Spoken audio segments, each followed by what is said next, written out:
셋, 별.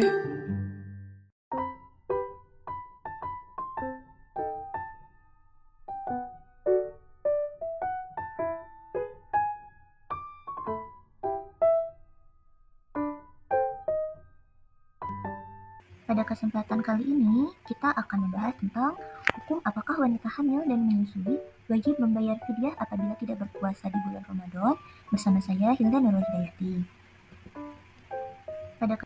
Bolehkah berpuasa bagi ibu hamil, ibu yang baru melahirkan dan ibu menyusui? Allah Subhanahu wa Ta'ala berfirman dalam Al-Quran, Surat Al-Baqarah ayat 184 yang berbunyi, Nabi Muhammad SAW juga bersabda tentang keringanan berpuasa bagi ibu hamil dan menyusui. Hadis yang pertama diriwayatkan dari Anas ibnu Malik Al-Qa'bi bahwa Rasulullah SAW bersabda, sesungguhnya Allah yang Maha Perkasa dan Maha Mulia telah membebaskan puasa dan separuh salat bagi orang yang bepergian dan membebaskan pula dari puasa orang hamil dan orang yang menyusui. Hadis riwayat 5 ahli hadis. Hadis selanjutnya yaitu diriwayatkan dari Ibnu Abbas bahwa ia berkata, ditetapkan bagi wanita yang mengandung dan menyusui berbuka atau tidak berpuasa dan sebagai gantinya memberi makan kepada orang miskin setiap harinya. Hadis riwayat Abu Dawud. Apa saja ya ikhtilaf atau perbedaan pendapat dari 4 imam?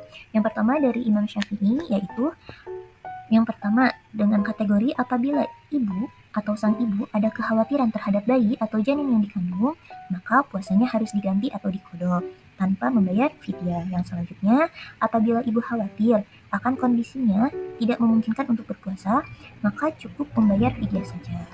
Dan apabila ada kekhawatiran terhadap keduanya, maka diwajibkan mengganti puasanya serta membayar fidyah.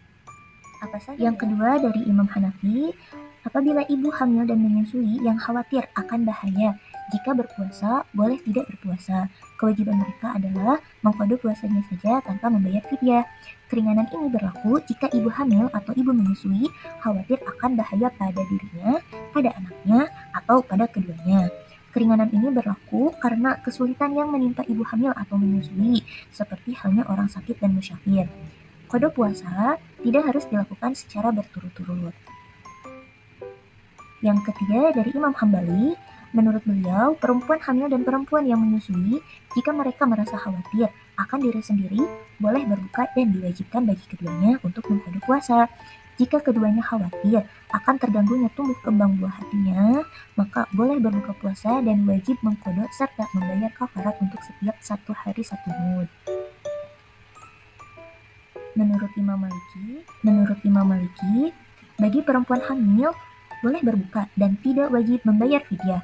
Kalau ia telah sehat dan kuat, wajib mengqodho puasa yang ditinggalkan.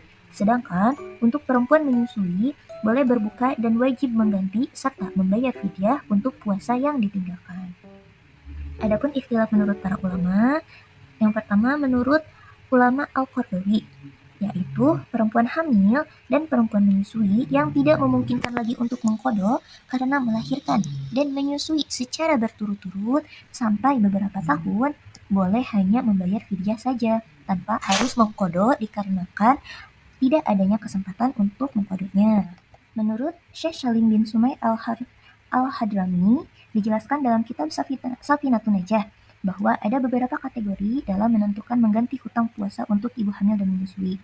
Yang pertama, apabila ibu hamil dan menyusui yang mengkhawatirkan kesehatan anaknya ketika ia berpuasa, meski sebenarnya dia sendiri sanggup untuk melakukannya atau melakukan puasa, maka wajib untuk membayar qodho atau mengganti puasanya dan membayar fidyah. Selanjutnya, apabila ibu hamil dan ibu menyusui yang mengkhawatirkan kesehatan dirinya sendiri ketika ia berpuasa, maka cukup baginya membayar fidyah tanpa mengqodho puasanya. Bisa kita ambil dari Imam Al-Ghazali yang turut menjelaskan dalam karyanya dalam kitab Al-Ihya Ulumuddin, yang artinya, adapun fidyah adalah wajib atas wanita hamil dan menyusui ketika keduanya membatalkan puasa karena khawatir akan keselamatan anaknya. Setiap hari yang ditinggalkan dibayarkan 1 mud untuk 1 orang miskin dan dibarengi atau disertai dengan melakukan qodho atau mengganti puasa. Imam Al-Ghazali, Al-Ihya Ulumuddin, Indonesia, dan Al-Ihya halaman 234. Kesimpulan kedua bisa kita ambil juga dari Syekh Taqiyuddin dalam kitab Kifayatul Akhyar. Beliau juga menambahkan yang artinya, Jika keduanya, wanita hamil dan wanita menyusui, mengkhawatirkan kondisi anaknya sebab keguguran bagi wanita hamil dan sedikit ASI bagi wanita yang sedang menyusui, maka keduanya diperbolehkan untuk berbuka atau tidak berpuasa. Dan wajib atas keduanya mengqadha atau mengganti puasa dan membayar fidyah 1 mud untuk setiap hari meninggalkan puasa. Syekh Taqiyuddin, Kifayatul Akhyar, Indonesia, Dar al-Ihya, Juz 1, halaman 213. Alhamdulillahirrahmanirrahim. Semoga bermanfaat semuanya. Jazakumullahu khairan katsiran.